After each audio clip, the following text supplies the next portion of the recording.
bab antara kelebihan Ubay bin Ka'ab dan sekumpulan orang-orang Ansar radhiyallahu anhum.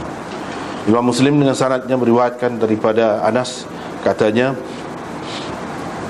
4 orang semua sekali dari kalangan Ansar telah menghimpunkan Al-Quran di zaman Rasulullah sallallahu alaihi wasallam.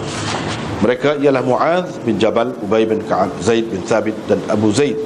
Kata Qatadah, saya bertanya Anas, siapa Abu Zaid?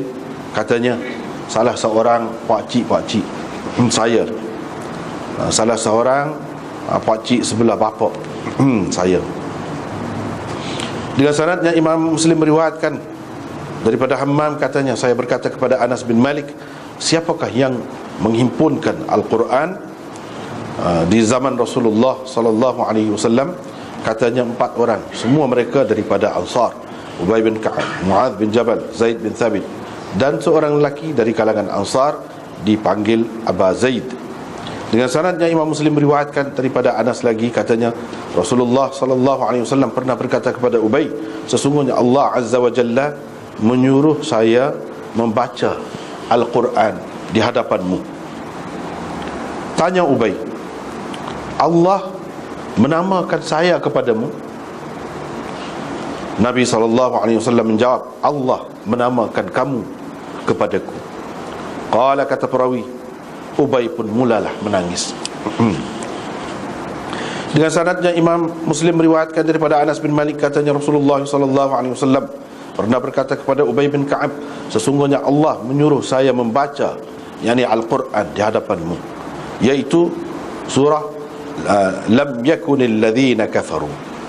Ubay bertanya, adakah dia menamakan nama saya, menyebutkan nama saya? Nabi SAW menjawab, ya. Kata perawi, maka menangislah Ubay.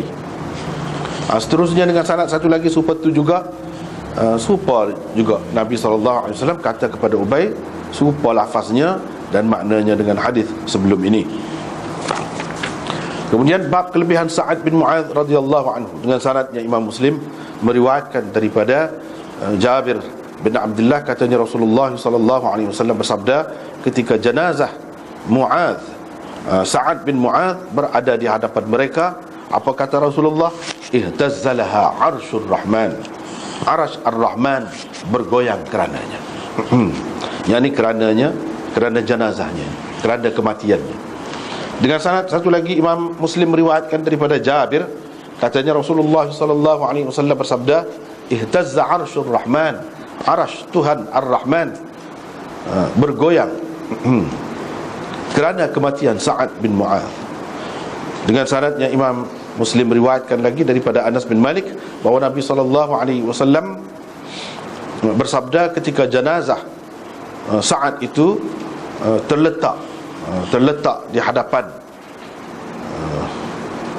orang ramai lah. Maksudnya jenazahnya, maksudnya nya tu siapa? Maksudnya ialah Sa'ad. Apa Nabi kata? Ihtazzalaha arsyur rahman, supaya tak dijawab.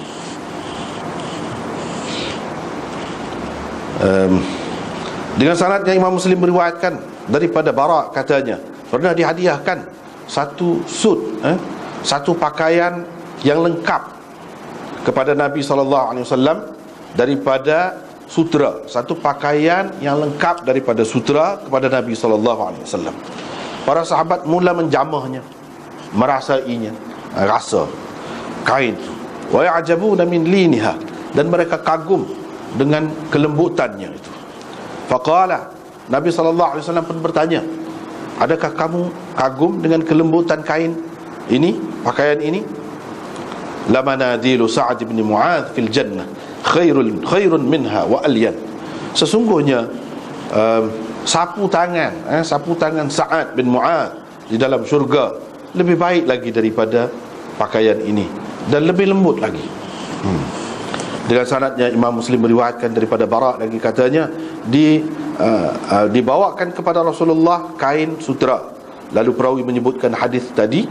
Kemudian kata Ibnu Abdah dengan sanadnya daripada Anas, daripada Nabi SAW, serupa dengan hadis ini ataupun betul-betul sama lafaznya dengan hadis tadi. Satu lagi sanad tu serupa juga. Seterusnya riwayat daripada Anas bin Malik, katanya pernah dihadiahkan kepada Rasulullah sallallahu alaihi wasallam satu jubah daripada sundus, ini daripada sutera juga.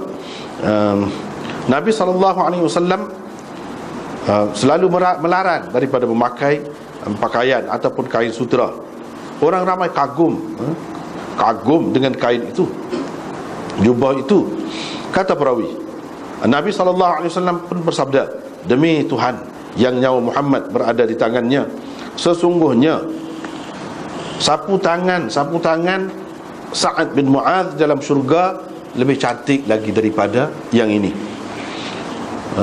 Lagi riwayat daripada Anas bahawa Ukaidir Dumatil Jandal, ini pembesar Dumatil Jandal, pernah menghadiahkan kepada Rasulullah sallallahu alaihi wasallam satu pakaian yang lengkap.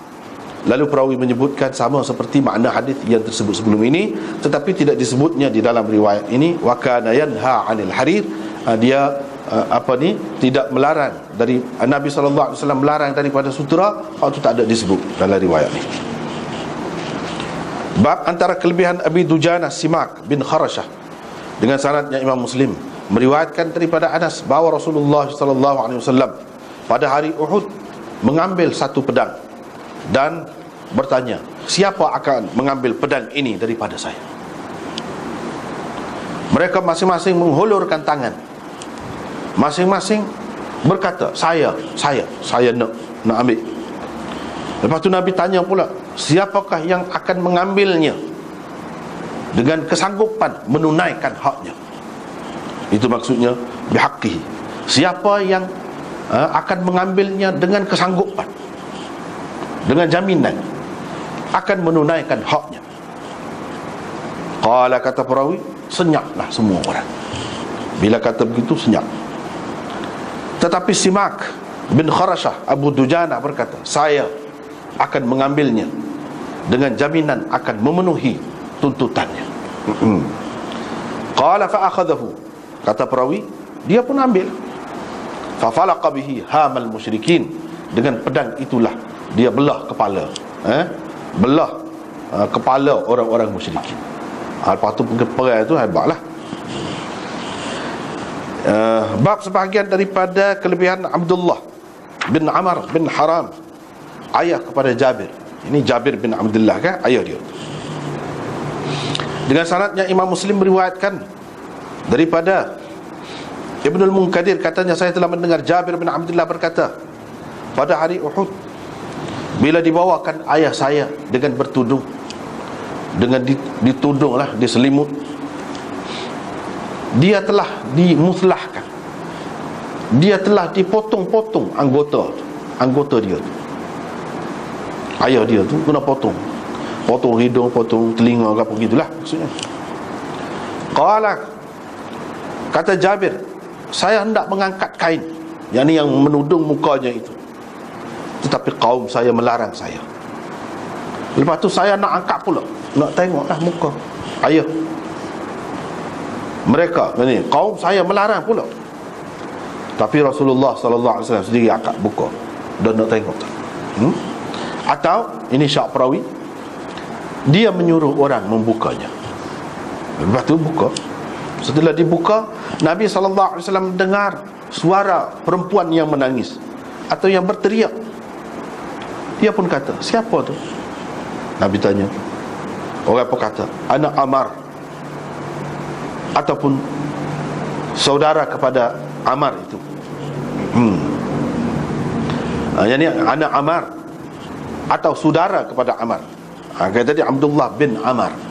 Kalau anak Ammar, mana adik-beradik dia. Kalau ukhtu Ammar, bermakna makcik dia, makcik kepada Abdullah, yang ni ayah Jabir. Faqala, Nabi SAW pun bertanya, kenapa dia menangis? Kenapa dia menangis? Padahal malaikat terus menerus menaunginya dengan sayapnya, sehinggalah dia diangkat. Sehingga dia diangkat. Riwayat daripada Jabir bin Abdullah lagi, katanya, ayah saya terbunuh pada hari Uhud. Saya hendak membuka kain untuk melihat wajahnya. Saya menangis mereka melarang saya menangislah. Tetapi Rasulullah sallallahu alaihi wasallam tidak melarang saya. Qala, kata perawi, Fatimah binti Amr mula menangisinya. Rasulullah sallallahu alaihi wasallam pun bertanya, kamu menangisinya? Atau, ini syak perawi, jangan kamu tangisi dia, kerana malaikat terus menerus menaunginya dengan sayap-sayapnya sehingga kamu mengangkatnya. Dengan sanad satu lagi juga daripada Jabir. Hadis ini cuma Ibnu Jurayj tidak ada di dalam hadisnya sebutan tentang malaikat itu, dan tentang tangisan perempuan itu tak ada disebut dalam riwayatnya. Lagi riwayat daripada Jabir lagi dengan sanad yang lain, katanya dibawa ayah saya pada hari Uhud dalam keadaan mujadda'an, dalam keadaan terpotong-potong anggotanya, dalam keadaan terpotong anggota di mukanya, terutamanya macam hidung, telinga ke apa. Lalu diletakkan di hadapan Nabi sallallahu alaihi wasallam. Perawi seterusnya meriwayatkan hadis sama seperti hadis tersebut sebelum ini. Ini bab sebahagian daripada kelebihan Julaibib radhiyallahu anhu. Dengan sanadnya Imam Muslim meriwayatkan daripada Abi Barzah bahawa Nabi sallallahu alaihi wasallam pernah dalam satu peperangan, lalu Allah memberikan kemenangan kepadanya dengan baginda mendapat fai, harta rampasan perang pada kali itu. Selepas itu Rasulullah sallallahu alaihi wasallam bertanya para sahabatnya, adakah kamu kehilangan sesiapa? Ada belakang kau ni? Kau ada siapa-siapa? Tak ada ni. Mereka menjawab, ya, ada tak ada ni, fulan. Ini orang tu sebut nama lah. Kemudian Nabi SAW bertanya lagi, adakah kamu kehilangan sesiapa? Ini, adakah tak jumpa tak ada ni lagi? Mereka berkata, ya ada lagi. Bila cek tengok tu ada lagi, fulan. Ini sianu. Kemudian Nabi SAW bertanya lagi, adakah kamu kehilangan sesiapa? Ini tak ada ni, tak cukup kita ni, siapa-siapa ada kau tak cukup ni? Qalu, mereka berkata, tidak ada dah. Nabi SAW kata, tetapi saya kehilangan Julaibib. Saya tak nak nampak Julaibib tak ada. Kamu pergi cari dia. Setelah dicari, di kalangan orang-orang yang terbunuh tu, mereka mendapatinya berada di samping 7 orang musuh, orang kafir yang telah dibunuhnya. Kemudian selepas dia bunuh 7 orang pun bunuh dia lah, orang kafir bunuh dia. Nabi SAW pergi kepada jenazahnya, mayat dia tu, lalu berdiri dekat dia tu, seraya berkata, dia telah membunuh 7 orang. Kemudian mereka membunuhnya.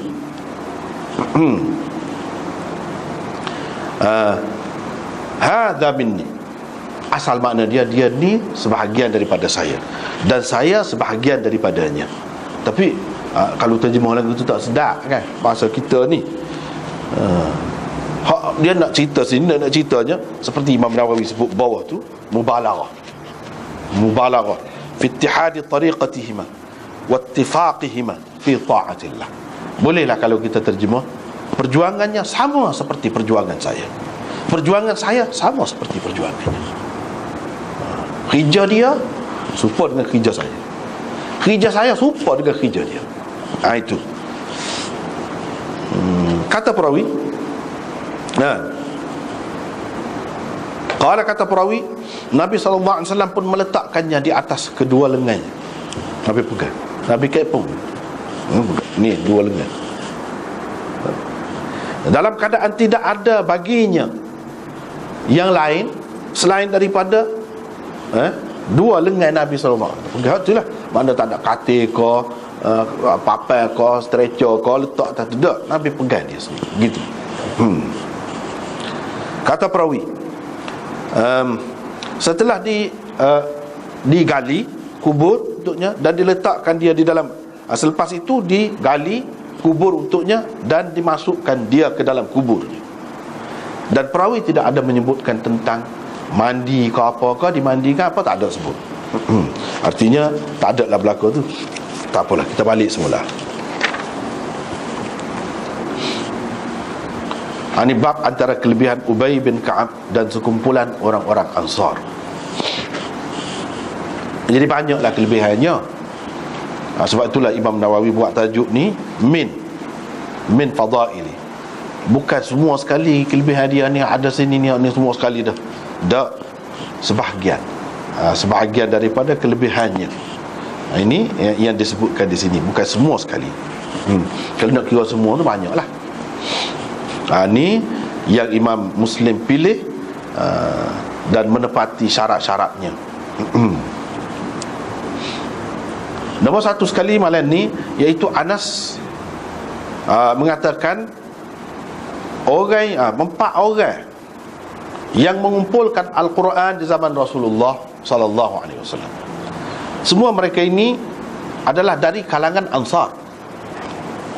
Semua mereka ini adalah dari kalangan Ansar, iaitu Mu'adz bin Jabal, Ubay bin Ka'ab, Zaid bin Thabit dan Abu Zaid. Seperti yang kita terjemah tadi lah. Tetapi hadis ini termasuk dalam hadis yang muskil sebenarnya. Apa maksud menghimpunkan Quran itu, mengumpulkan Quran itu? Adakah di sini memberi makna hasar, memberi makna hanya? Pak orang ni jah kita kata kalau bahasa Kelantan. Kalau kata lagu tu tentu tak betul. Pak orang ni jah yang kumpul Quran. Kumpul Quran tu sama ada kita kata dengan makna hafal Quran, hanya 4 orang ni, tak betul kalau lagu tu. Lepas tu kalau kata jamaah tu dengan makna himpun Quran tu, himpun tulis, dengan makna tulis Quran, catat Quran, hanya 4 orang ni, kalau pakai makna hanya, jadi dengan makna hasar, tak betul juga. Apa maksudnya? Jadi himpunkan Quran tu kok mana? Kalau kita kata himpunkan Quran tu sekali dengar sudah mansuh, hak sudah mansuh pun ingat juga, dia ingat juga, hafal juga, tak betul juga nampaknya. Sebab kita tengok orang lain pun ramai lagi ingat hak mansuh. Kecuali kalau kita kata hak mansuh tu semua sekali dengan hak tidak mansuh, ataupun bentuk-bentuk qiraat tu semua sekali, mungkinlah. Kalau gitu semua sekali, mungkin. Tetapi kebanyakan ulama tak pergi ke situ, Itu andaian saja, kita buat andaian. Yang ketiga, yang keempatnya, kalau kita kata mengumpulkan Quran ini maksudnya di kalangan mereka, di kalangan puak-puak dia. Kalau dia ni puak-puak Aus saja, atau di kalangan Khazraj tu 4 orang saja, tak kena, tak boleh juga. Kalau kita tidak pakai dengan makna hasar, dengan makna hanya jah 4 orang ni saja, kita tak pakai dengan makna tu, mungkin boleh terima. Hanya maksud dia sini nak ayat ada sudut-sudut tertentu yang ada kelebihan dia tu, tapi tidak jelas juga. Tidak jelas juga. Cuma itu andaian. Baik, sekarang ni kita tengok, oleh kerana benda ni muskil, tidak berapa jelas, dan boleh jadi orang-orang yang ada kepentingan dia, orang-orang yang hatinya tak betul, mengambil kesempatan. Maka dalam syarah ni pun dia ada sebut dah, Imam Nawawi pun ada sebut dah. Baik, kita tengok dalam syarah. Maziri berkata, ini Imam Nawawi dia petik daripada orang sebelum pada dia lagi, telah syarah Muslim ke apa ni, ulama-ulama dulu. Hadis ini adalah antara hadis yang dipegang oleh ba'dul malahidah, oleh orang-orang yang tak percaya kepada agama, untuk menafikan kemutawatiran Al-Quran. Yang ni mereka kata, ni mana dalil Quran itu tidak mutawatir? Tengok, 4 orang je, 4 orang, semuanya Ansar. Jadi sesoalnya muhajirin seramai-ramai ni selama ni, ni Ansar ni masa di Madinah, dah Quran itu turun, dah di Mekah. Jadi hak selama ni tak ada orang hafal Quran di Mekah. Hak selama ni di Mekah tak ada siapa dia tulis. Kalau kita kata tulis dengan makna tulis, tak ada tulis. Di mana mutawatir Quran tu? Kalau kata mutawatir, mutawatir tak boleh diragui. Ni boleh diragui dah kalau tak ingat. Boleh jadi lagu lain. Jadi nak sampai kepada 4 orang ni mana Quran tu tidak diingat oleh sesiapa, seseolah. Baru di Madinah ada, baru ada apa Quran. Zaman Nabi pun, zaman Nabi lagi kan tak usah kira lelah ni kalau ramai pun. Pernah ada suatu ketika dulu Quran ni tidak mutawatir. Hanya 4 orang tu mutawatir. 4 orang tu pun sekerak je. Sekerak setelah di Madinah, di Mekah. Semasa di Mekah lagu mana? Al-Quran tu nak siapa lagu mana? Dalam keadaan tidak mutawatir. Bila tidak mutawatir, yang kamu duduk bangga sangat dengan Quran tu, gaponya? Lebih kurang dengan kitab suci lain juga kalau lagu tu kan. Ni kritikkan. Wa jawabuhu min wajhain. Ada dua jawapan dia. Boleh kita jawab dari dua sudut, kata dia. Yang pertama, kita baca terjemah sajalah, tak payah baca satu jadi panjang pula. Tidak ada terang, sebut dengan terang daripada dalam hadis ni bahawa selain daripada hak 4 tu tidak kumpul, tidak ingat, tidak tulis, tak ada sebut. Bermakna hadis ini tidak memberi makna hasar. Orang kata tidak ada memberi makna hanya sahaja 4 orang ni saja tu tak ada. Dia nak ayat di kalangan Ansar semua sekali, semuanya 4 orang di kalangan Ansar. Boleh jadi adalah maksud dia yang tertentu, yang tersembunyi kepada kita, yang tidak jelas di sini. Sekadar tu. Sekadar tu. Tapi bukan menafikan orang lain-lain. Kalau kata orang lain ada, ya juga. Tapi kan tak berapa sedap juga, tak berapa sedap tu.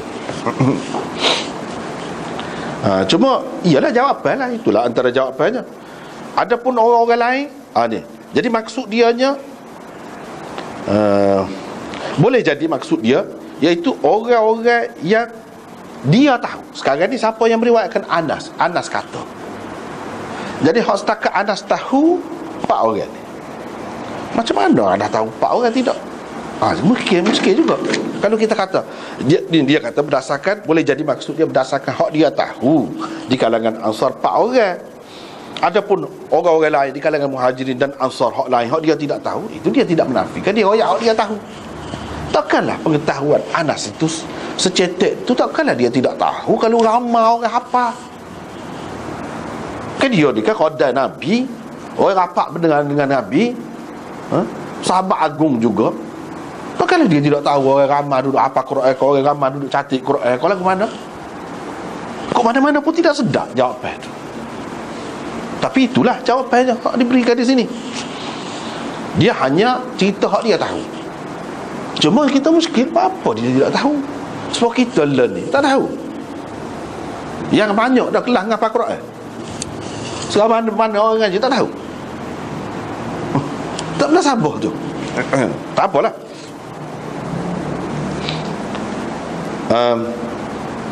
Apa ni dia kata, wa ma'ahada.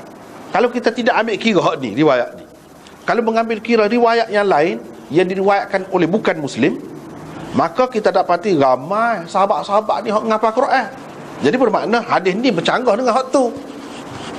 Bukan 4 orang aja. Di kalangan Ansar pun bukan 4, ramai. Jadi apa makna? Sekarang ni sudah bercanggah. Dia kata faqad rawa ghairu Muslim hifza jama'atin min as-sahabah fi ahdi Nabi sallallahu alaihi wasallam. Banyak lagi dalam riwayat-riwayat yang lain yang menyebutkan sahabat-sahabat ramai hafal Quran, tulis Quran. Maziri saja menyebutkan 15 orang sahabat. Bermakna sudah bercanggah dengan hak ni. Ni kata 4 je. Hafiz Ibn Hajar mari ramai lagi. Tak apalah. Dalam riwayat yang sahih memang sabit, memang terbukti bahawa terbunuh pada hari Yamamah, peperangan Yamamah, 70 orang mimman jama'al Quran, yang menghimpunkan Al-Quran. Kita pakai dengan menghimpun tu dengan makna tulis ke, dengan makna hafal ke, tak kira lah. Dalam perang tu saja, di zaman Sayyidina Abu Bakar, sudah 70 orang. Makna ramai. Lepas tu bukan makna mati hak tu habis dah. Hak hidup sekarang mana?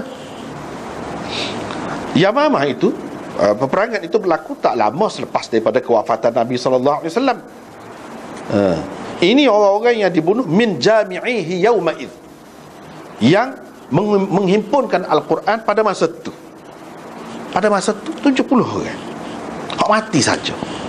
Fa kaifa dhann biman lam yuqtal? Bagaimana dengan hak tidak dibunuh? Hak hadir dalam peperangan itu atau yang tidak hadir dalam peperangan itu, dan hak duduk Madinah lagi, hak duduk Mekah lagi, atau duduk lain-lain tempat lagi, ramai lagi lah. Sebab dia kata bila mati 70 orang tu habis, tak ada dah orang ingat Quran. Dan kalau dia mati situ pun, dia bawa sekali ke Quran dia tu. Kalau kita kata tulis, dengan sebab dia mati tu habis kena ambil Quran Quran. Jadi hak bertulis tak ada, boleh kau kafir belakang. Ada ke gitu? Tidak. Bila pergi perang tinggal rumah Quran. Kalau kita kata dia catik, maksud jamak di sini maksudnya catik, tinggal. Apalagi Nabi sallallahu alaihi wasallam ada larang, naha an yusafara bil Quran ila ardil adu. Nabi sallallahu alaihi wasallam larang dibawa Al-Quran ke bumi musuh. Dia larang.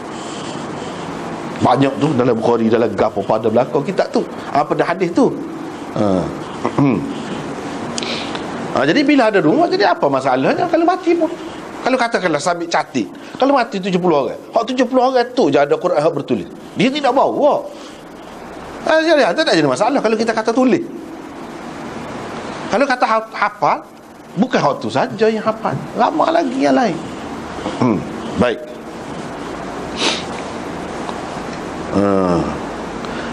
Anas tidak ada menyebutkan dalam hak pak ni Abu Bakar, Umar, Uthman, Ali dan lain-lain sahabat besar yang tak pernah sabar sama sekali.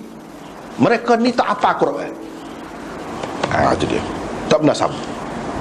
Dalam keadaan kita semua tahu dia ni begitu bersungguh-sungguh nak dapatkan kebaikan, nak dapatkan kelebihan dari segi agama.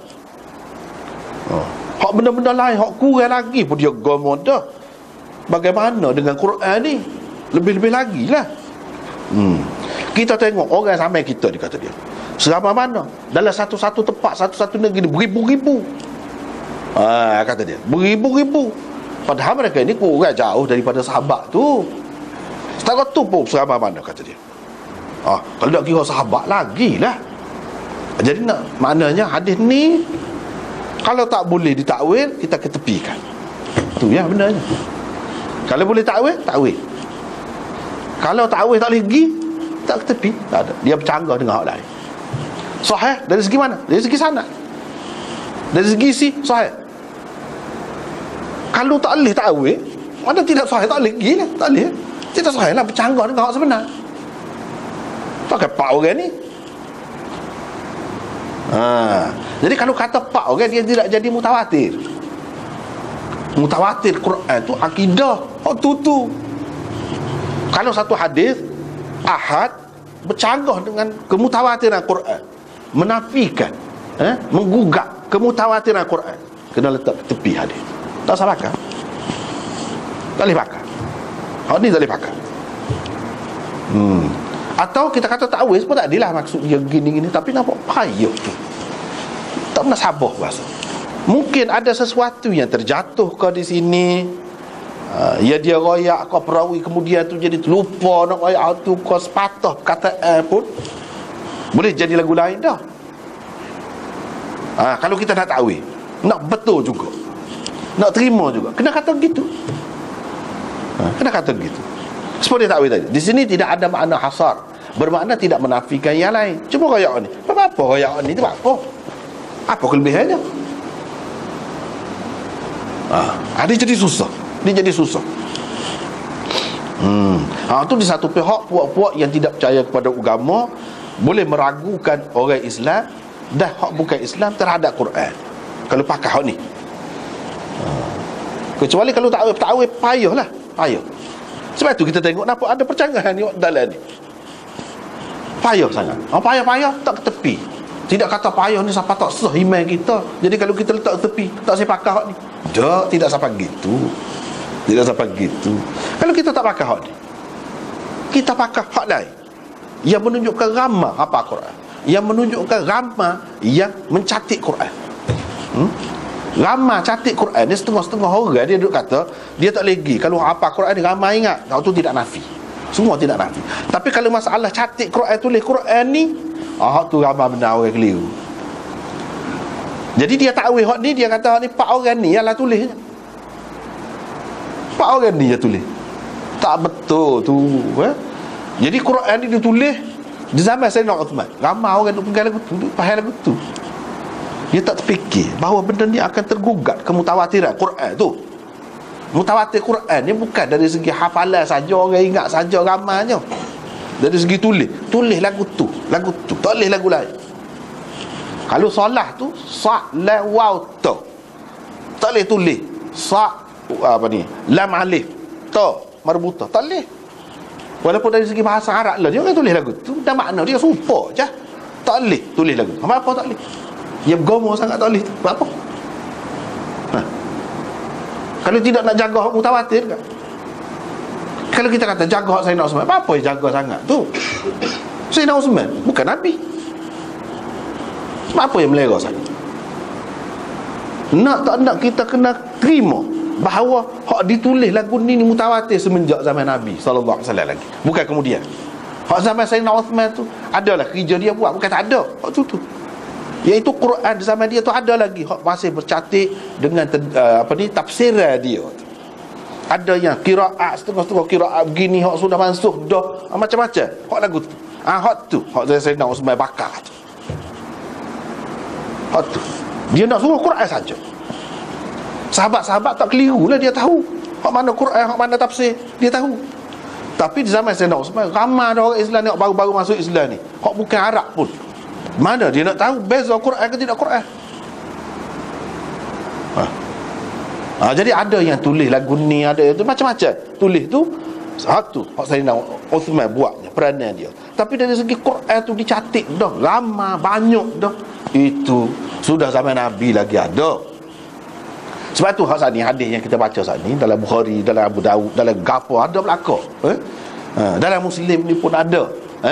Iaitu Nabi SAW larang an yusafara bil Quran ila ardil adu.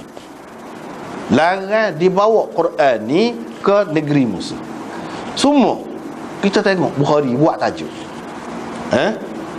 babu as-safar bil masahif ila ardil adu. Gitu tajuk dia buat, Imam Bukhari buat. Bab safar bil masahif. Dalam hadis tu dia tidak sebut mushaf, masahif. Masahif tu jamak mushaf. Mushaf ni Quran yang terkumpul sebutir gitulah. Hak sepolah ni Quran. Imam Bukhari buat tajuk lagu tu. Dia nak ayatnya hak maksud Nabi, hak kata Quran tu bukan Quran hak duduk dalam kepala tu. Kalau hak tu nak korek lagu mana? Orang musuh nak ambil lagu mana? Hak duduk dalam kepala. Apa dalam hati tu? Bukan Quran tu. Quran ni lah. Sebab tu dalam setengah-setengah riwayat dia ada tambah lagi. Makhafata an yanalahul adu. Kerana takut Quran itu diambil oleh musuh-musuh. Kalau Quran hak duduk dalam kepala ni, tak takut ambil gambar dia. Hak ingat mana dia boleh korek. Hak munasabahnya. Sebab tu Imam Bukhari faham Quran yang dilarang dibawa itu ialah mushaf. Ni bermakna sudah ada dah. Begitu juga Imam Abu Daud buat tajuk babun fil mushafi. Fil mushafi. Begitu. Dia sebut mushaf juga di bawah tu, yang dibawa berjalan ke negeri musuh. Dia sebut mushaf juga. Mushaf ni kita sudah maklum dah, maknanya Quran yang terbuku dengan lengkap. Jadi Nabi larang hak munasabah hak tu. Sebab kalau takut musuh ambil ni Quran, takut dia konyok ke, takut dia kencing ke, takut dia pekong dalam bekas sampah ke, boleh jadi belakang. Kalau hak duduk dalam kepala, hak apa ni, mana boleh. Hak munasabahnya mushaf. Sebab tu semua ulama hadis bila buat tajuk situ, dia buat mushaf hadis tu. Maknanya mushaf ni sudah ada dah.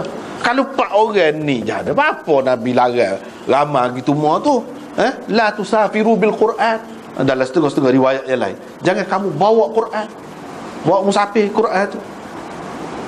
Dia tidak larang hak 4 orang ni je. Apa perlu larang gitu semuanya kalau hak 4 orang ni pada pesan lah ke 4 orang ni. Ni menunjukkan ramai hak ada Quran. Dan kalau ramai ada, itulah orang panggil mutawatirnya. Dan kalau 4 ni tidak mutawatir lagi, orang boleh ragu lagi. Ramai. Itu so. Yang kedua, ini dah baca hadis ni, riwayat daripada Abi Hurairah dan lain-lain lagi. Dia kata Rasulullah sallallahu alaihi wasallam bersabda, inna mimma yalhaqul mar'a min amalihi wa hasanatihi ba'da mautihi ilman 'allamahu wa nashara wa waladan salihan taraka wa mushafan warrathah aw masjidan banah aw baitan libni sabili banah aw nahran ajrah aw sadaqatan akhrajaha min malihi fi sihhatihi wa hayatihi yalhaquhu min ba'di mautih. Rawahu Ibn Majah wa Ibn Khuzaimah wal Baihaqi. Ini hadis. Jelas dalam hadis ni sebut mushaf yang diwarisi oleh seseorang, yang ditinggalkan oleh seseorang. Maksud dia nya, sesungguhnya antara amalan dan kebajikan yang sampai kepada seseorang tu lepas pada dia mati, gapo dia.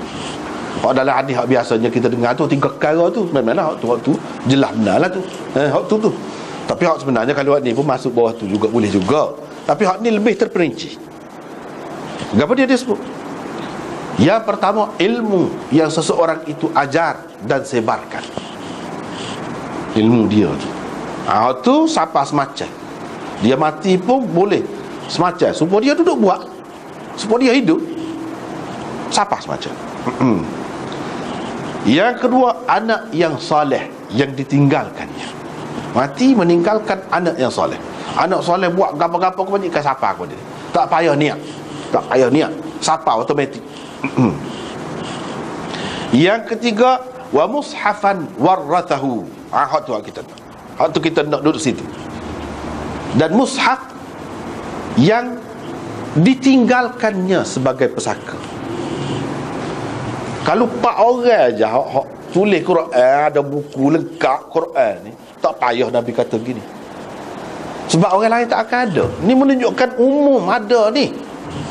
Zaman dia sudah ada mushaf lagu ni. Tak betul orang kata mushaf zaman Sayyidina Osman baru ada. Tak betul. Kalau lagu tu menyebabkan orang kafir boleh ambil kesempatan untuk meragukan kita terhadap Quran. Dia boleh kata mutawatir dari segi hafal saja. Tulis saya tak tahu lagi. Apa lagi kalau diterima Nabi tu tak erti menulis, tak erti baca. Lepas dia nak tahu mana orang kali.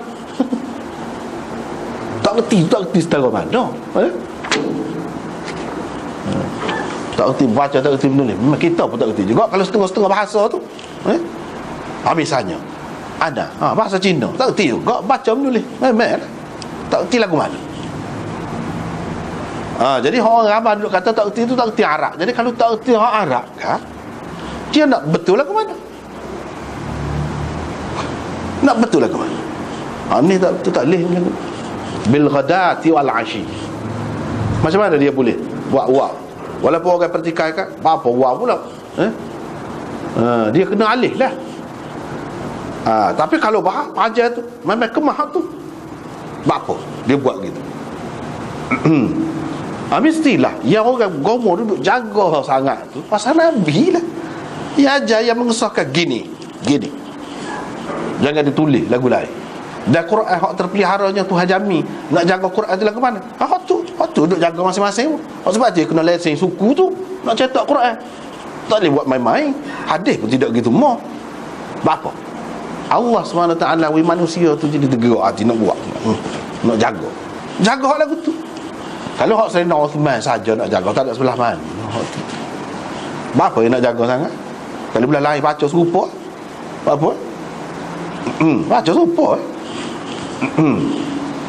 Ini menunjukkan hak lagu tu mutawatir. Kalau tidak mutawatir, boleh tergugat. Boleh kita pantau, boleh kita buat lagu lain, dah bukan baca serupa juga. Bapa je. Jadi bahasa Melayu, kalau dia sampai itu daya. Dia hak zaman sekarang ni daya ni, setengah-setengah kan. Baca lagu mana? Serupa je. Dia juga. Tidak jadi lagu lain. Jual tamu halih tu pun macam serupa. Bapa kita tak boleh tukar. Tak boleh. Tak jadi. Situ kita nampak mukjizat dia tu. Dan kemutawatiran dia tu terpelihara. Asal apa-apa tulis gitu tu kena perbincangan suku pula lah waktu tu. Tak apa. Jadi sekarang ni nak cerita ni mushaf yang ditinggalkannya. Mana tinggal tu, mana dia cetak Quran, beli Quran, bultak dalam masjid, orang duduk baca. Yalah tu. Mana zaman Nabi ada galakkan dah. Sebab tu ya gomo nak tulis Quran nak gapo, kalau tak ada galakkan benda ni tak sapal lepas pada mati, gomo agak dia. Mesti dalam keadaan lagu ni benda yang ada faedah untuk lepas mati ni, sahabat gomo lah. Takkan dengar hadis ni senyap lah, kau tak tahu. Pak orang tu yang tulis. Takkan lagu tu. Tak pernah sabar tu dengan sahabat. Kalau kita pun dengar hadis ni nak buat kata apatah lagi sahabat. Atau tak apalah, kita baca hadis ni habis dulu. Atau masjid yang dia bina, ni pun tak putus juga. Atau rumah untuk orang dalam perjalanan dia bina. Atau sungai yang dia alirkan. Zaman itu ni perlu sangat lah. Sampai sekarang dia cara lagu lain. Ataupun sedekah yang dia keluarkan daripada harta bendanya semasa sihatnya dan semasa hidupnya, semuanya tu sampai kepada dia lepas pada mati. Nabi kata hadis ini sahih. Paling tidak setengah-setengah sanad itu hasan. Mana boleh pakat. Kalau menerima kata sahih tu tinggi benar. Jadi ada dah mushaf ni zaman Nabi. Kalau tidak dia kata wakaf dia. Dia kata wakaf. Tidak pula ada pensyarah mana-mana hadis kata, dia kata ni benda tak ada lagi, tapi benda akan datang dia royak. Ini salah satu mukjizat Nabi, sebab royak benda tak ada lagi. Tak rajin orang kata gitu. Tak ada ni. Ketika syarah ni tak ada siapa kata gitu. Bahkan cumanya dah bukan duduk sahur hak tu, hak zaman Sayyidina Uthman tu baru tu kumpul Quran di mushaf ni. Hak zaman Nabi sebutir je ada, dia tinggal kepada Abu Bakar. Abu Bakar tinggal pula beri kepada Umar. Duduk senyap situ. Tak ada siapa-siapa nak ambil, nak catat, nak gapo. Apa faedah? Tak betul tu, tak kena tu. Kalau lagu tu jadi betul. Ada orang kata tidak mutawatir. Jadi ada wakaf dia dengan Sayyidina Umar. Duduk senyap dengan dia. Baru sampai Sayyidina Uthman catat. Tak pernah sabar tu. Tak pernah sabar. Tak apalah. Kita tak perlu pergi jauh. Cuma situ. Jadi mana hadis ni tak lagi. Sebab dia bercanggah dengan kenyataan. Bercanggah dengan riwayat-riwayat yang lain. Dua. Yang ketiga, bercanggah dengan akidah Islam. Kalau kita tak boleh takwil, kalau nak takwil lah. Tak apa. Tapi takwil tu biar sedap sungguh. Biar sedap sungguh, biar boleh lepas sungguh. Jangan tak lepas. Hak sedar kalau tak lepas, ketepikan. Tu je kaedah dia, mudah je. Kaedah ulama hadis, kalau hadis itu hadis ahad, bercanggah dengan hak mutawatir, bercanggah dengan hak musyahad, bercanggah dengan kenyataan, ketepikan. Tu je. Tak boleh pegang. Tak boleh pegang. Sebab kalau pegang, jadi bahaya orang lain, tergugat orang lain, terjejas orang lain. Tak boleh lagu tu. Dia apabila bercanggah dengan akidah. Ni akidah Islam ni. Mutawatir Quran itu. Mutawatir itu bukan dari sudut hafalan saja. Mutawatir belaka. Mutawatir dari segi ngaji. Orang ngaji Quran mutawatir daripada zaman Nabi. Bukan seorang ngaji Quran ni senyap-senyap. Zaman sahabat, kau ramai, kau ramai orang Islam. Mutawatir dari segi penulis tafsir. Tahu daripada dulu lagi. Tafsir ni bukan seorang tafsir. Mutawatir dari segi baca lagu ni, baca lagu ni. Tak boleh buat irama tak tu kalu. Kena ikut cara dia lagu tu. Mana lagu tu? Mutawatir dari segi tajwid. Dia ada tajwid, bukan bahasa Arab biasa. Bahasa Arab biasa tak perlu baca tajwid lagu tu. Padahal ada juga nak mati jumpa dengan gapo-gapo. Apa tak baca ikhfa kau gapo kau. Nah, support. Asal hadis mutawatir baca lagu tu. Mutawatir dari semua sudut. Bukan satu sudut saja yang menyebabkan jadi kita tidak boleh ragu. Tu kesan dia, hasil dia terhadap Quran. Tak ada mungkin nak ragu dari sudut mana sekalipun, tak boleh. Mutawatir dari segi berubah. Hak Tuhan kata wa nunazzilu minal Qur'ani ma huwa shifa. Memang daripada dulu lagi. Selama mana orang nak ubah baca Quran? Jadi bukan seorang dua tu. Daripada dulu. Siapa kala ni? Mutawatir. Mutawatir dari segi mukjizat. Orang yang jadi sayang, jadi kasih pada Quran, sanggup mati karenanya. Bukan zaman lah ni, zaman dulu lagi. Jadi semua tu kena ambil kira. Dari mana-mana sudut, kalau tergugat mutawatir dia tak boleh. Ini akidah. Supaya mana-mana hadis yang menampakkan Nabi ni berdusta. Okey, dulu kita sudah bincang dah. Ulama tak sepakat. Sebab apa? Sebab ini bercanggah dengan akidah. Sahabat akidah Nabi ni dia sidq. Tu sifat dia, sidq. Benar. Macam mana pula kita nak kata dusta? Sebab itulah ada ulama yang dia pertikaikan hadis. Ini ada dalam Muslim, dulu kita bincang Nabi Ibrahim berdusta 3 kali. Mana boleh kata Nabi Ibrahim berdusta 3 kali? Dia Nabi. Innahu kana siddiqan nabiyya. Tuhan kata dia tu Nabi yang siddiq. Tuhan kata siddiq, kita kata dusta pula. Jadi hadis dia tak boleh mengatasi Quran, tak boleh. Tu kena faham molek. Tak lagi. Dah Quran kata siddiq, apa kita kata 3 dusta. Cuma ulama nak terima tu pasal ni hadis sahih, ada dalam kitab besar, kita takwil. Itu sebenarnya kata dia bukan dusta, cuma riwayat bil makna. Hak sebenarnya Nabi Ibrahim tauriah kata dia. Takwil tu. Tauriah ni maknanya 2 makna. Dia pakai dengan salah satu makna, tapi makna tu agak jauh. Sekali dengar orang akan faham makna, ia dekat. Itu tauriah, bukan berdusta. Dia tidak berdusta apa yang kata dustanya, kadzabah tu. Apa yang tidak kata warra. Kan ada kan perkataan lagu tu. Ini kesilapan perawi. Macam-macam lah kata. Apa? Pasal akidah umat Islam, Nabi dia kena benar, tak boleh dusta sama sekali. Jadi kalau ulama kata tak boleh pakar, tak boleh, dia ada cara dia, kaedah dia tu. Walaupun ada dalam Bukhari, walaupun ada dalam Muslim. Pasal apa? Bercanggah dengan akidah Islam. Kalau nak pakar juga, dia tahu itulah takwil macam-macam. Pakar juga, tapi dia tidak, kalau bila takwil dia tak akan pergi kepada dusta dah lah. Jadi lafaz dusta tu masalahnya. Kalau takwil sudah tidak jadi makna dusta dah. Tak ada. Ni pun kalau takwil lagu lain. Jadi takwil tu tengoklah boleh pergi ke tidak. Kalau tak boleh takwil juga, ketepikan. Tu saja. Bila kita ketepikan, rosak kau kita. Tak sempurna dah, tak ada apa, tak ada terjejah apa-apa. Itu yang kita kena tahu. Bahkan kalau kita pakai hak ni boleh mengelirukan. Kalau kita ketepikan, selesai. Selesai lah.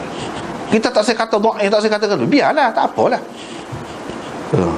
Cuma tak boleh pakai. Tak boleh pakai gitu. Kalau pakai ni boleh membahayakan kita. Kecuali kalau takwil, orang boleh takwil tak apa, macam-macam lah. Tetapi dalam Takmilah Fathul Mulhim, dia kata Hafiz Ibn Hajar banyak bagi takwilannya, tapi semuanya tak lari, tak lepas daripada takalluf zahir. Nampak buat-buat, tak jadi takwil. Tak jadi, tak boleh selesai. Senang je lah ke mana. Lagu tadi tu je kaedah dia je. Lagu tu. Ni Quran, ni hadis. Hak mana kena utama? Quran. Hadis ketepi dulu. Dengan kita ketepikan sah hadis lagu tu, tidak bermakna menafikan hadis semua sekali jadi anti hadis. Ada. Oh, kalau lagu tu anti hadis belaka lah ulama. Enggak ada dia tak terima mana-mana hadis tu.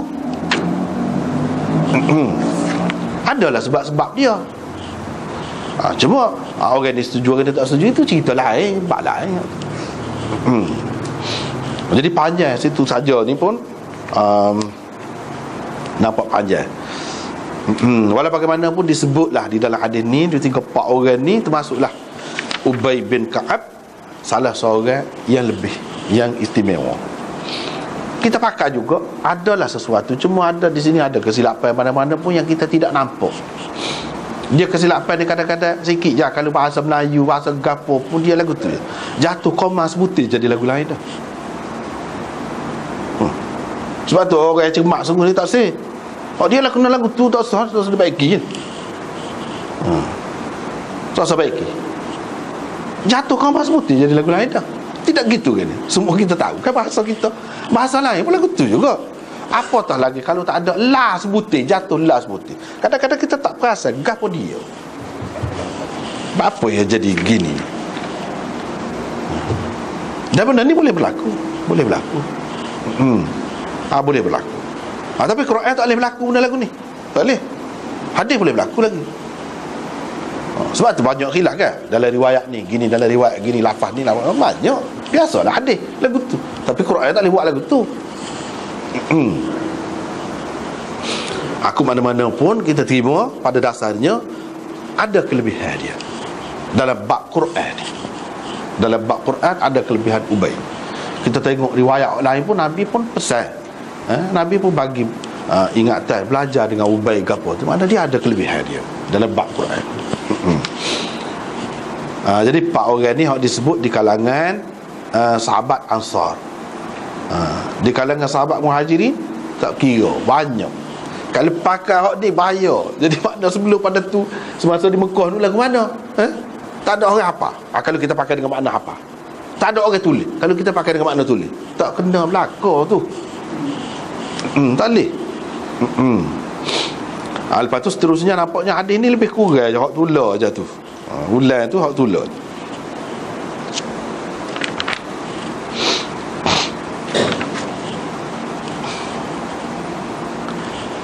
Cuba tengok Maziri di sini kan, dia kata ni bercanggah gini-gini, tapi dia tak berani, dia tidak kata hadis ni dhaif ke maudhu', dia tak kata. Cuba takwil. Lepas tu tengok dengan kenyataan bercanggah dengan hak lain. Begitu je lah. Cumanya kita tak nampak arahan dia tu, kita sepatutnya nak kena buat lagu mana. Arahannya hak tadi lah. Kalau kita berhadapan dengan keadaan lagu ni, kita tepikan, kita tepi hadis. Tu je arahan dia. Sepatutnya kita kena buat gitu lah. Tak usah cara lah.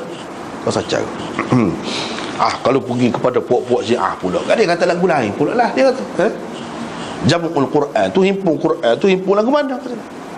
Sebab tu kita kata dah. Tu kan dia kata kita Quran, percaya kepada Quran lebih daripada hak ada ni.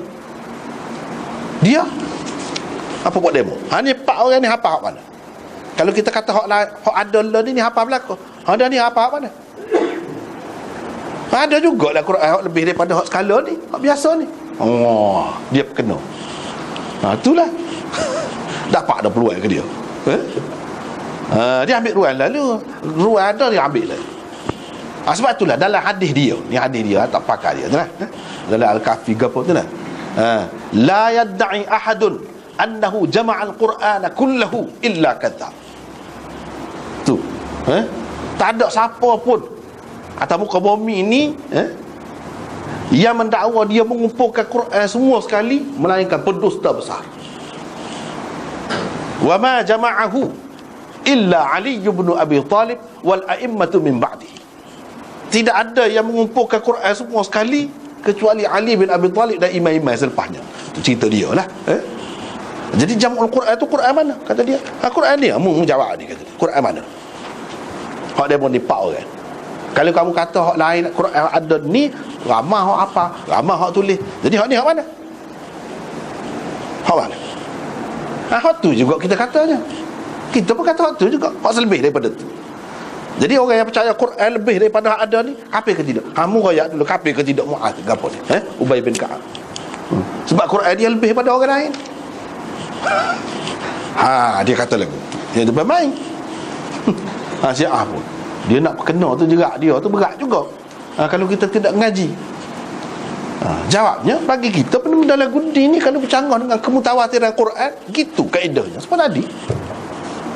Ataupun perlu ditakwil. Takwilan ini mungkin dari sudut mana-mana. Sudut qiraat tertentu ke, sudut hak mansukh ke. Hak tu. Adapun hak dia kata ni mengimpunkan Quran tu lain cerita. Hak tu. Quran sungguh lah. Quran hak dengan Imam Mahdi bukan hak mansukh. Bukan kira-kira apa tak ada. Quran hak sekoti. Mana Quran hak ada ni tidak cukup. Bukan setakat tidak cukup, sudah diubah, ditokok tambah. Itu akidah dia. Lain cerita.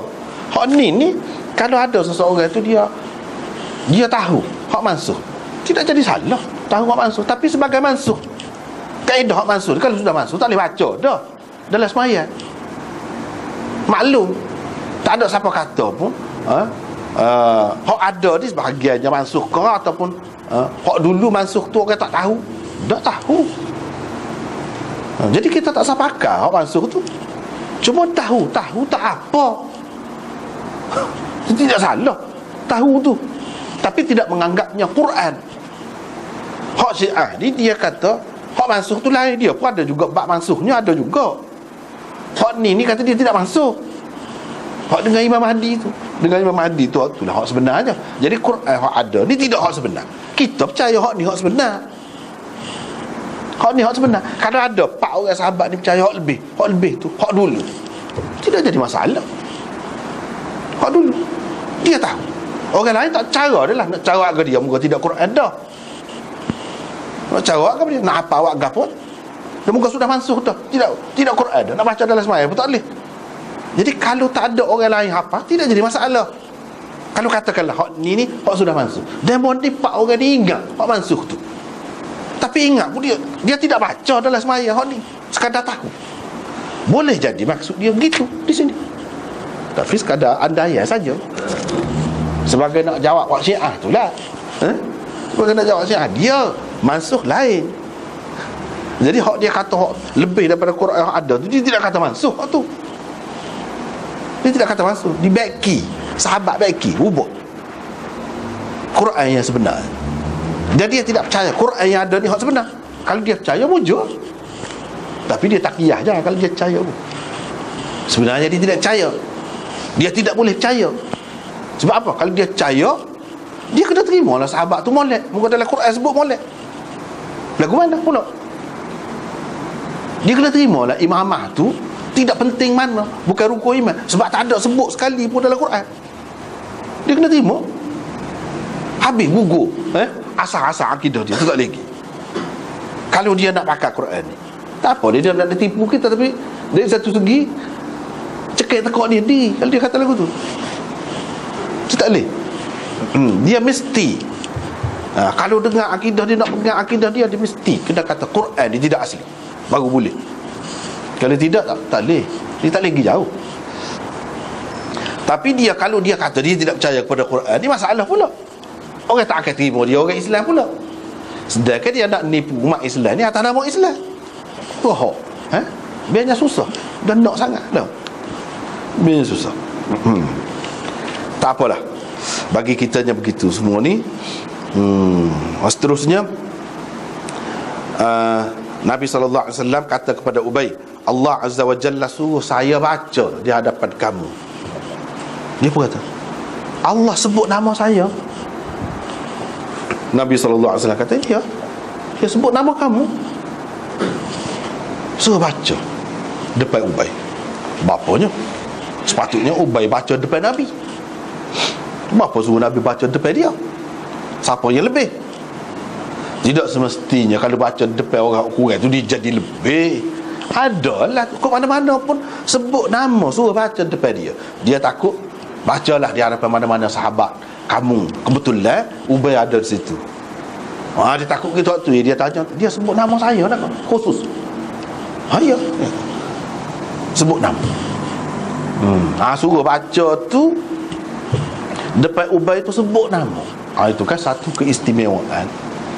Ada juga orang lain hak Nabi tentu sekali lah baca depan sahabat-sahabat dia. Tu dah nak ajar Quran bila sampai kepada dia, dia ajar dia bacalah. Tidak khusus dengan siapa-siapa, dan dia tidak kata begini. Dia tidak kata begini, hak tu yang wajib yang mesti kena sampaikan. Semua Quran ni lagu tu. Tapi hak ni hak turun dah, dia suruh baca. Bukan tak turun lagi. Dah bukan dia suruh baca depan Ubay saja, orang lain tak boleh. Dah turun dah hak ni. Surah Al-Bayyinah ni turun dah, cuma suruh baca pula. Ubay pun jerit bila dia dengar gitu Nabi SAW kata gitu, jerit, terharulah. Terharu. Jadi dalam riwayat yang kedua selepas tu suruh baca ke dia? Suruh baca lam yakunil ladzina kafaru. Yang ni suruh baca surah Al-Bayyinah tu lah. Bukan suruh baca tu sekat tu je. Dia ambil kepala ayat dia. Surah tu.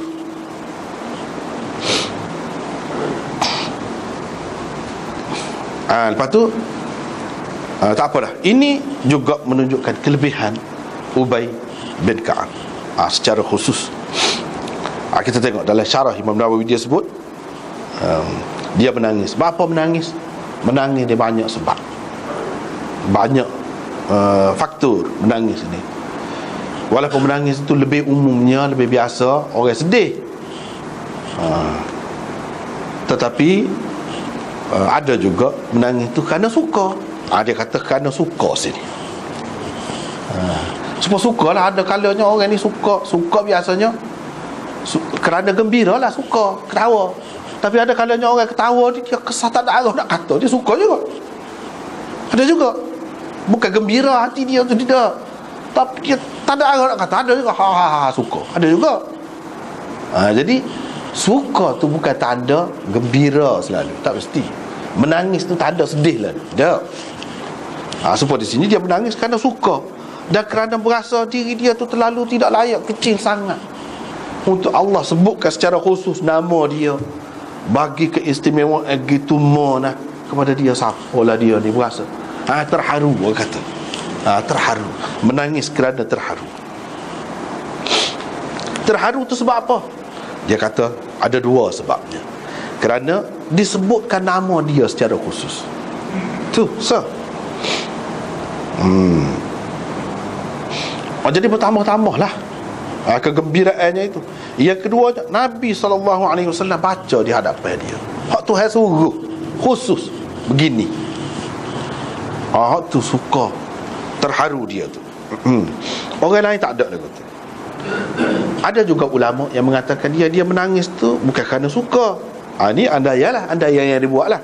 Tapi kerana takut dia tidak dapat menyempurnakan kesyukuran yang sepatutnya atas nikmat yang diberikan kepada. Ada juga orang ni, setengah-setengah orang dia boleh jawatan, boleh pangkat yang tinggi, dia suka. Setengah-setengah orang dia jerit. Sebab apa? Dia tahu itu tanggungjawab. Bukan gelaran saja, bukan pangkat saja, kelebihan itu saja, tanggungjawab tu sekali. Dia takut. Jadi sahabat ni, dia takwil gini ni, dia bagi pendapat gini ni, munasabah kalau sahabat lagu tu, jiwa dia dah. Dia takut dia cuai, tidak dapat menyempurnakan kesyukuran atas nikmat Allah SWT. Lepas tu dia kata, apa khusus surah ni suruh baca ni? Sini dalam syarah Imam Nawawi ni ada berlaku. Apa khusus? Sebab ni walaupun ringkas, dia lengkap dalam merangkumi usul-usul dan prinsip-prinsip dan akidah ada dalam ni. Keadaan itu pula menghendaki cepat, ringkas. Kalau nak dalam surah lain pun ada juga, tapi kalau lain panjang. Ni ringkasnya. Dan hikmat suruh Nabi baca di hadapan Ubay itu pula, Maziri dan Qadhi Iyad berkata, supaya Ubay belajar lafaz dia tu, cara sebutnya lagu mana. Kalau dia suruh baca, kalau Ubay baca, tak tahu lagi tepat ke tidak. Nak betul satu kerja pula. Jadi cara nak mengajar Quran ni dua je. Kedua-duanya kena guna. Satu anak murid baca, yang kedua tok guru baca. Lagu tu lah orang panggil musyafahannya. Tok guru baca, anak murid dengar, tengok molek mulut dia tu, dia sebut lagu mana. Cara menyampaikannya, tempat-tempat wakafnya di mana, dan irama dia, kalau nak berirama pun, irama lagu mana, bukan boleh sebarang irama ikut serah ambil mana-mana irama, nak sesuaikan dengan hal tu, tak boleh. Jadi Nabi ajar berlaku, bukan baca gitu saja, semua baca bahasa Arab biasa gitu, tidak. Quran ni kena suku khusus, sebab dia ada tajwid dia ada gap, ada berlaku. Hak tu dia baca tu, maknanya lebih meyakinkan kalau tengok Nabi sendiri baca depan dia. Supaya apa? Supaya Ubay itu terima. Bermakna kalau Ubay ajar pula orang, dia ajar hak dia terima secara langsung daripada Nabi. Dia tengok Nabi sendiri baca depan dia, kan lebih meyakinkan begitu. Dan ini ada keistimewaan juga tu, isyarat juga tu daripada Nabi tu, bahawa dia ni adalah guru Quran. Memang pun sepanjang hayat dia duduk mengajar Quran, isyarat tu. Ada orang lain tu terima Quran daripada Nabi pun banyak lagi perkara dia buat. Ni dia memang jadi tok guru Quran.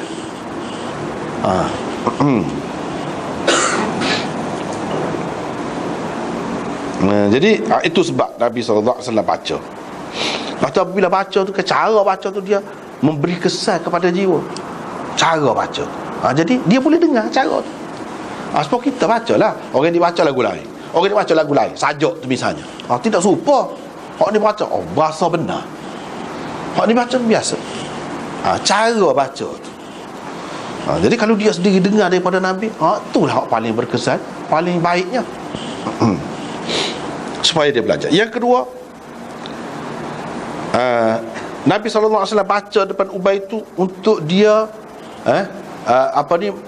mengemukakan sunnah ardul Quran ala huffazihil bari'in fihi al-mujidin li'adaihi. Itu yang disebut, supaya dia kemukakan. Ini sunnah Nabi. Sunnah Nabi, kita nak mengaji Quran, kena mengaji, kena baca depan orang yang memang mahir. Dari segi, semua segilah, dari segi bacaannya, dari segi gapo hafalannya, ingat molek. Kalau kita nak belajar ngapa Quran, kenalah dengar hafal Quran juga. Takkanlah tidak hafal Quran. Jadi isyarat daripada Nabi nak royak sunnah dia, kena baca depan orang supaya Ubay tu. Gitulah kita ni umatnya, kena begitu, baru betul. Yang ketiga, untuk menyatakan sunnah tawaduk. Sunnah tawaduk, tidak kata sebentar kalau kita tu jadi kita semua. Orang baca depan kita, ada kalanya kita baca pun tak apa, depan ada murid pun tak apa. Itu sunnahnya. Sunnah tawaduk dalam seseorang itu menerima Al-Quran dan lain-lain ilmu syarak daripada ahlinya, walaupun orang itu kurang daripada dia, dari segi keturunannya, dari segi umurnya, dari segi gapo pun, kita kena faham hak ni. Sunnah nabinya, bila Quran ataupun agama, kena belajar dengan ahli dia. Tak kira lah dia tu rendah kau daripada kita, bahasa dia, bangsa dia tu rendah kau, tidak mulia kau, tak kira. Dia jadi mulia dengan sebab Quran. Kita kena buat dia tu guru. Itu sunnah Nabi SAW. Walaupun dia bukan orang soho, bukan orang lebih dari segi keturunannya, bukan lebih dari sudut agama, dari sudut lain, tapi dalam bab ni dia lebih, kita kena ngadak dia. Itu caranya. Tidak kata dia ada kurang, kita tak boleh ngadak dia. Kena kira Ubay tu Nabi lebih belakang daripada dia. Ni nak ajar kita lah. Apalagi kita ni mesti adalah hak kurang, takkan lebih belakang. Jadi ada juga orang ni, dia lebih dalam satu bidang tu, dia tak sering ngalah, tak sering tunduk, padahal dia tak erti baca Quran, tak sering ngaji pak sudah. Jadi rugi siapa? Pasal apa? Pasal apa? Pasal ustaz tu tak boleh bedah perut orang dah. Adakah kena mengena hak tu dah? Dia doktor boleh bedah orang dah, tak mati. Patut kalau bidang masing-masing. Jadi sepatutnya dia kena terima. Kalau buat sombong lagu tu, sombong tak kena tu, merugikan diri sendiri. Kalau bab dunia tak apa, rugi dunia. Kalau bab agama ni, siapa semaya tak sah nak agak dia kait dengan Quran ni, itu main-main. Sembahyang pun boleh jadi tak sah.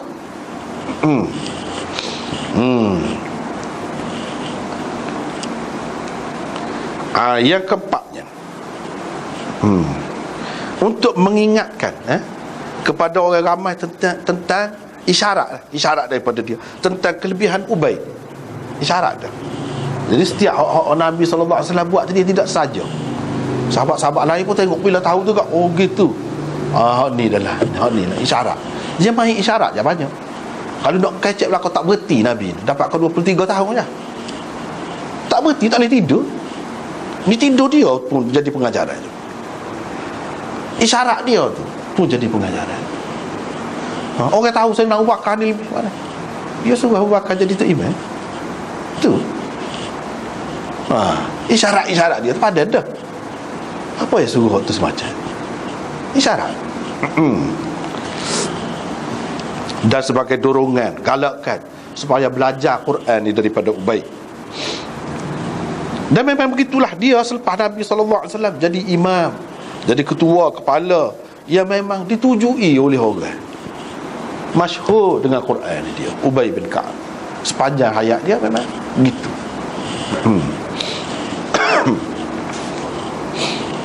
Baca panjang nampak gaya tak lagi ni. Kena sekata dulu malam ni. Kita sambung seterusnya lah minggu depan. Wallahu a'lam.